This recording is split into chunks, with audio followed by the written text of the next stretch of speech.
പ്രഭാഷകൻ എന്ന പുസ്തകത്തിൽ നിന്നുള്ള വായന 10-ാം അധ്യായം. ഭരണാധിപൻ.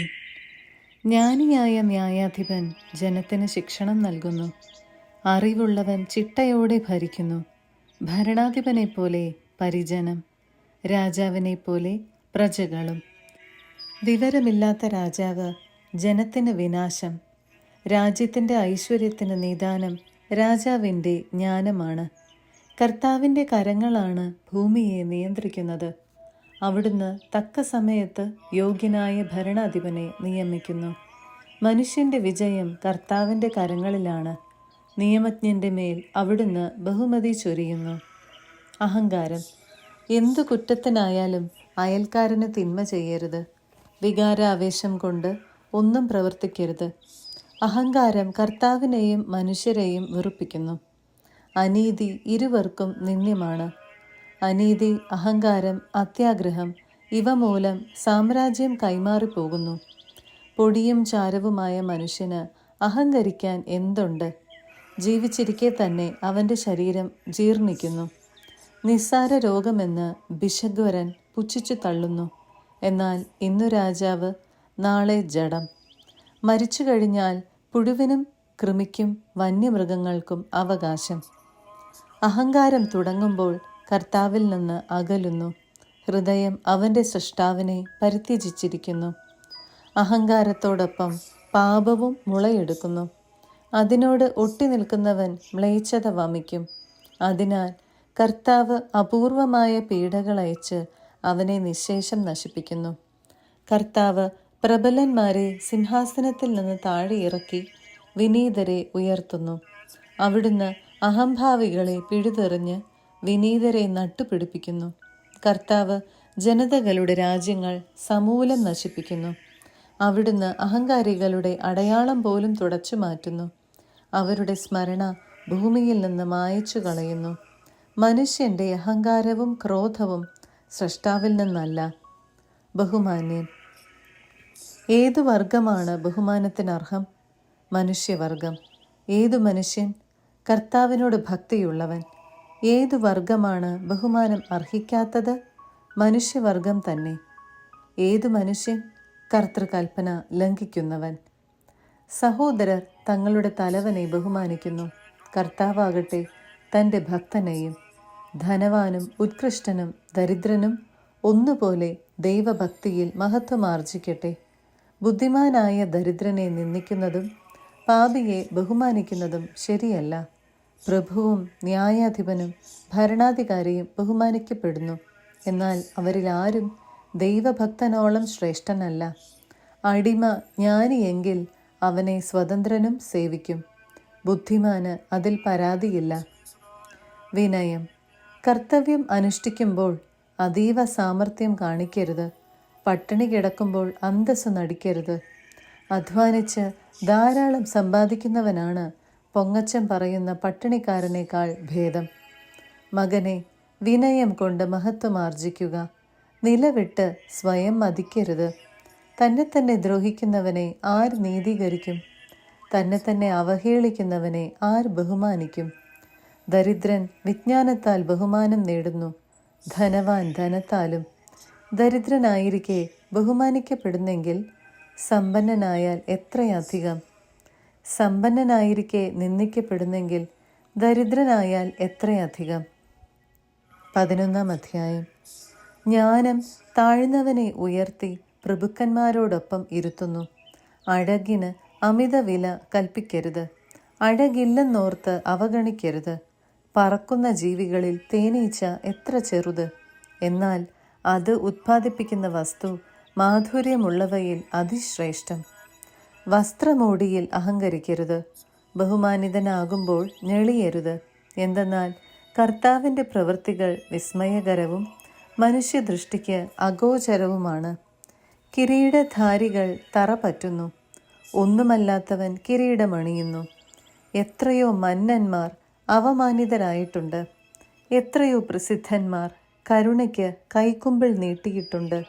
സംയമനം പാലിക്കുക. അന്വേഷിച്ചറിയാതെ കുറ്റം ആരോപിക്കരുത്. ആദ്യം ആലോചന, പിന്നെ ശാസനം. കേൾക്കുന്നതിനു മുൻപ് മറുപടി പറയരുത്. ഇടയ്ക്കു കയറി പറയരുത്. വേണ്ടാത്ത കാര്യത്തിൽ തലയിടരുത്. പാപികളുടെ വിധി തീർപ്പിൽ പങ്കാളിയാകരുത്. മകനെ, പല കാര്യങ്ങളിൽ ഒന്നിച്ച് ഇടപെടരുത്. കാര്യങ്ങൾ ഏറിയാൽ തെറ്റുപറ്റാൻ എളുപ്പമുണ്ട്.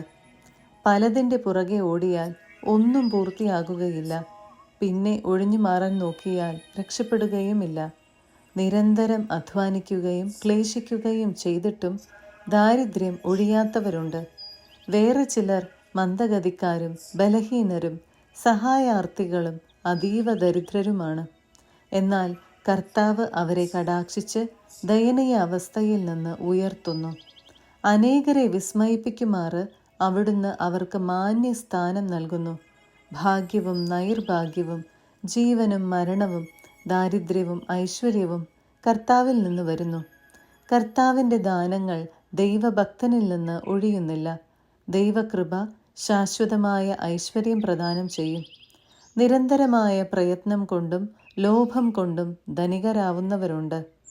ഇതാണ് അവരുടെ നേട്ടം. ഞാൻ വിശ്രമം കണ്ടെത്തി, എൻ്റെ സമ്പത്തിൽ ഞാൻ ആനന്ദിക്കും എന്ന് അവൻ പറയുന്നു. എല്ലാം വെടിഞ്ഞ് ലോകം വിടാൻ എത്ര നേരമുണ്ടെന്ന് അവൻ അറിയുന്നില്ല. ദൈവത്തിൽ ആശ്രയം. നിന്റെ കർത്തവ്യങ്ങൾ നിഷ്ഠയോടെ അനുഷ്ഠിക്കുക. വാർദ്ധക്യം വരെ ജോലി ചെയ്യുക. പാപിയുടെ നേട്ടങ്ങളിൽ അസൂയ വേണ്ട. കർത്താവിൽ ശരണം വെച്ച് നിന്റെ ജോലി ചെയ്യുക. ദരിദ്രനെ സമ്പന്നനാക്കാൻ കർത്താവിന് ഒരു നിമിഷം മതി. കർത്താവിൻ്റെ അനുഗ്രഹമാണ് ദൈവഭക്തന് സമ്മാനം. അതു ക്ഷണനേരം കൊണ്ട് പൂമണിയുന്നു. എനിക്കിനി എന്തു വേണം, എന്ത് സന്തോഷമാണ് ഇനി കിട്ടാനുള്ളത് എന്ന് നീ പറയരുത്. എനിക്ക് വേണ്ടതെല്ലാം ഉണ്ട്, എന്ത് ആപത്ത് വരാനാണ് എന്നും പറയരുത്. ഐശ്വര്യത്തിൽ കഷ്ടത വിസ്മരിക്കപ്പെടുന്നു, കഷ്ടതയിൽ ഐശ്വര്യവും. മൃത്യുദിനത്തിലും പ്രവൃത്തിക്കൊത്ത പ്രതിഫലം നൽകാൻ കർത്താവിന് കഴിയും. ഒരു നാഴിക നേരത്തെ വേദന കഴിഞ്ഞ കാലത്തെ സുഖങ്ങൾ മുഴുവൻ മായ്ച്ചു കളയുന്നു. ജീവിതാന്തത്തിൽ മനുഷ്യൻ്റെ യഥാർത്ഥ സ്വഭാവം വെളിപ്പെടും. മരിക്കും മുൻപ് ആരെയും ഭാഗ്യവാൻ എന്ന് വിളിക്കരുത്. മരണത്തിലൂടെയാണ് മനുഷ്യനെ അറിയുക. യഥാർത്ഥ സ്നേഹിതൻ. എല്ലാവരെയും വീട്ടിലേക്ക് വിളിക്കരുത്. കൗശലക്കാരൻ്റെ ഉപായങ്ങൾ നിരവധിയാണ്. കൂട്ടിലടച്ച പക്ഷിയെപ്പോലെയാണ് അഹങ്കാരിയുടെ മനസ്സ്. ചാരനെ പോലെ അവൻ നിന്റെ ദൗർബല്യങ്ങൾ ഉറ്റുനോക്കുന്നു. നന്മയെ തിന്മയാക്കാൻ അവൻ നോക്കിയിരിക്കുകയാണ്. സത്പ്രവർത്തികളിലും അവൻ കുറ്റം കണ്ടുപിടിക്കും. കാട്ടുതീ പടർത്താൻ ഒരു കനൽ മതി. രക്തച്ചൊരിച്ചിലിന് അവസരം പാർത്തിരിക്കുകയാണ് പാപി. നീചനെ സൂക്ഷിക്കുക. അവൻ്റെ മനസ്സ് നിറയെ തിന്മയാണ്. അവൻ നിന്റെ മേൽ മായാത്ത കറ പുരട്ടും. അപരിചിതനെ വീട്ടിൽ കയറ്റിയാൽ അവൻ നിന്നെ ദ്രോഹിക്കും. സ്വഭവനത്തിൽ നീ അന്യനായി തീരും. 12-ാം അധ്യായം. അർഹത നോക്കി വേണം ദയ കാണിക്കാൻ, അതിനു ഫലമുണ്ടാകും. ദൈവഭക്തന് നന്മ ചെയ്താൽ നിനക്ക് പ്രതിഫലം ലഭിക്കും. അവനിൽ നിന്നല്ലെങ്കിൽ കർത്താവിൽ നിന്ന്. തിന്മയിൽ മുഴുകുന്നവനും ഭിക്ഷ കൊടുക്കാത്തവനും നന്മ വരുകയില്ല. ദൈവഭക്തന് നൽകുക, പാപിയെ സഹായിക്കരുത്. എളിയവന് നന്മ ചെയ്യുക, എന്നാൽ ദൈവഭയമില്ലാത്തവനെ സഹായിക്കരുത്. അവന് ഭക്ഷണം കൊടുക്കരുത്, അവൻ നിന്നെ കീഴടക്കും. നന്മയ്ക്കു പകരം ഇരട്ടി ദ്രോഹമായിരിക്കും അവൻ ചെയ്യുക. അത്യുന്നതൻ പാപികളെ വെറുക്കുകയും ശിക്ഷിക്കുകയും ചെയ്യുന്നു. നല്ലവനെ സഹായിക്കുക, പാപിയെ അരുത്. ഐശ്വര്യത്തിൽ സ്നേഹിതനെ അറിയാൻ സാധിക്കുകയില്ല. കഷ്ടതയിൽ ശത്രു മറഞ്ഞിരിക്കുകയുമില്ല. ഒരുവന് ഐശ്വര്യമുണ്ടാകുമ്പോൾ ശത്രുക്കൾ ദുഃഖിക്കുന്നു. കഷ്ടതയിൽ സ്നേഹിതന്മാർ പോലും അകന്നുപോകും. ശത്രുവിനെ ഒരിക്കലും വിശ്വസിക്കരുത്. ചെമ്പിലെ ക്ലാവ് എന്ന പോലെ അവൻ്റെ ദുഷ്ടത നിന്നെ നശിപ്പിക്കും. അവൻ അതിവിനയത്തോടെ കെഞ്ചിയാലും കരുതലോടെ ഇരിക്കുക. ഓട്ടുകണ്ണാടി തുടച്ചു മിനുക്കുന്നവനെ പോലെ ജാഗരൂകത കാണിക്കുക. എത്ര തുടച്ചാലും ക്ലാവ് വീണ്ടും വരും. അവനെ അടുത്തിരുത്തരുത്, അവൻ നിന്റെ സ്ഥാനം കരസ്ഥമാക്കും. നിന്റെ വലത്തുവശത്തിരിക്കാൻ അവനെ അനുവദിക്കരുത്, അവൻ നിന്റെ ബഹുമാന്യ സ്ഥാനം അപഹരിക്കും. അപ്പോൾ എൻ്റെ വാക്കുകളുടെ പൊരുൾ നീ ദുഃഖത്തോടെ മനസ്സിലാക്കും. പാമ്പാട്ടിയെ പാമ്പ് കടിച്ചാൽ ആർക്കു സഹതാപം തോന്നും? ഹിംസ്ര ജന്തുക്കളെ സൂക്ഷിക്കുന്നവന് അപകടം വന്നാൽ ആർക്ക് അനുകമ്പ തോന്നും? പാപിയുമായി സഹവസിക്കുകയും പാപങ്ങളിൽ മുഴുകുകയും ചെയ്യുന്നവനോട് ആർക്കും സഹതാപം തോന്നുകയില്ല. അവൻ നിന്നോടൊത്ത് കഴിഞ്ഞാലും നീ വീഴാൻ തുടങ്ങിയാൽ മാറിക്കളയും. ശത്രു മധുരമായി സംസാരിച്ചാലും കുഴിയിൽ ചാടിക്കാനായിരിക്കും അവൻ്റെ ആലോചന. അവൻ കണ്ണീരൊഴുക്കിയാലും അവസരം വരുമ്പോൾ ശമിക്കാത്ത രക്തദാഹം ഉണരും. നിനക്ക് ആപത്ത് വരുമ്പോൾ അവൻ നിന്നെ സമീപിക്കും. സഹായം നടിച്ചുകൊണ്ട് കുതികാലിൽ ചവിട്ടി അവൻ നിന്നെ വീഴ്ത്തും. അപ്പോൾ അവൻ തല കുലുക്കി കൈയടിച്ച് അടക്കം പറഞ്ഞ് തൻ്റെ യഥാർത്ഥ ഭാവം വെളിപ്പെടുത്തും. 13-ാം അധ്യായം. വ്യാജ സുഹൃത്തുക്കൾ. കീൽ തൊട്ടാൽ കറ പറ്റും. അഹങ്കാരിയോട് അടുക്കുന്നവൻ അവനെപ്പോലെയാകും. ശക്തിക്കതീതമായ ഭാരം എടുക്കരുത്. നിന്നേക്കാൾ ശക്തനും ധനികനുമായ ഒരുവനുമായി ഇടപഴകരുത്. മൺകലത്തിന് ഇരുമ്പ് പാത്രവുമായി ഒത്തുപോകാൻ കഴിയുമോ? മൺകലം അതിൽ തട്ടി തകരുകയില്ലേ? ധനവാൻ ദ്രോഹിക്കുക മാത്രമല്ല, നിന്ദിക്കുക കൂടി ചെയ്യുന്നു. പാവപ്പെട്ടവൻ ദ്രോഹം സഹിച്ചാൽ പോരാ, ക്ഷമായാചനവും ചെയ്യണം. നിന്നെക്കൊണ്ട് പ്രയോജനമുണ്ടെന്ന് കണ്ടാൽ ധനവാൻ നിന്നെ ചൂഷണം ചെയ്യും. എന്നാൽ നിനക്ക് ആവശ്യം വന്നാൽ അവൻ നിന്നെ പരിത്യജിക്കും. നിനക്ക് വകയുണ്ടെങ്കിൽ അവൻ നിന്നോടുകൂടെ കാണും. കൂസലില്ലാതെ നിന്റെ വിഭവങ്ങൾ ചോർത്തിയെടുക്കും. നിന്നെക്കൊണ്ട് ആവശ്യമുള്ളപ്പോൾ അവൻ നിന്നെ വഞ്ചിക്കും. നിന്നെ നോക്കി പുഞ്ചിരിച്ച് അവൻ നിന്നിൽ പ്രതീക്ഷ ഉണർത്തും. കാരുണ്യപൂർവകമായ സ്വരത്തിൽ നിനക്കെന്താണ് ആവശ്യം എന്ന് ചോദിക്കും. സത്കാരം കൊണ്ട് അവൻ നിന്നെ ലജ്ജിപ്പിക്കും. പ്രതിസത്കാരം കൊണ്ട് നീ പൂർണ്ണ ദരിദ്രനാകും. അപ്പോൾ അവൻ നിന്നെ അവഹേളിക്കും. നിന്നെ പുറന്തള്ളുകയും തലകുലുക്കി രസിക്കുകയും ചെയ്യും. വഞ്ചിക്കപ്പെടാതിരിക്കാനും ഭോഷത്വം മൂലം നിന്ദിക്കപ്പെടാതിരിക്കാനും ശ്രദ്ധിക്കുക. പ്രബലന്മാരുടെ ക്ഷണം സ്വീകരിക്കുന്നതിൽ വിമുഖനായിരിക്കുക. അവർ വീണ്ടും വീണ്ടും ക്ഷണിച്ചുകൊണ്ടിരിക്കും. തള്ളിക്കയറരുത്, പിന്തള്ളപ്പെടും. വളരെ അകന്നു നിൽക്കരുത്, വിസ്മരിക്കപ്പെടും. അവരോട് സമത്വഭാവത്തിൽ വർത്തിക്കരുത്. അവൻ്റെ വാചാലത കണ്ട് ഭ്രമിക്കുകയും അരുത്.